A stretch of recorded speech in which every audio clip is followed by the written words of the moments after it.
on paper, there is nothing wrong with accountability, right? We also can acknowledge the fact that Waqf is a very, it's a process that has got vitiated over time as a result of how certain people within the Muslim community and certain realtors from outside have collaborated across the country to do all of these things. So The therefore, Karnataka scam, which was right. So quite. therefore, on paper, just like I suppose, nobody can be in principle opposed to something as, something like a triple talaq.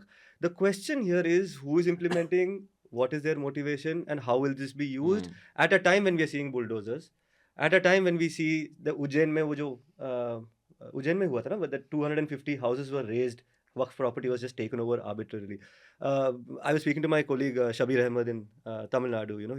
He's talking about how there are these contestations over several Muslim sites from the Sangh, and that's one of the things that they're using to build their mobilization, build their movement in Tamil Nadu. Now, these are things which will get now weaponized with this law, and therefore I say that it's not the law, because the question arises as to, hey, when we are in favor of temples being taken over by the government, what's wrong with the government having some say in lands belonging to That's the Muslims? logic that is used That's the often. logic, and to that logic again there is a response. And I say this, and I think I can be, I can say this safely, from an anti-caste or a Dalit perspective, which is that a temple and a mosque are not the same thing.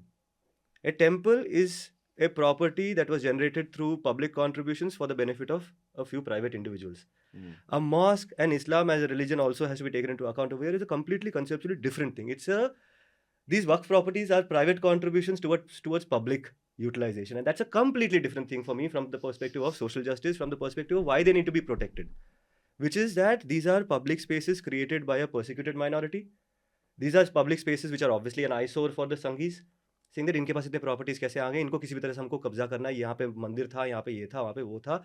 And therefore, you cannot have cheese for the goose, cheese for the gander kind of thing, saying that if temples should be governed, then what's wrong with Muslim properties being governed?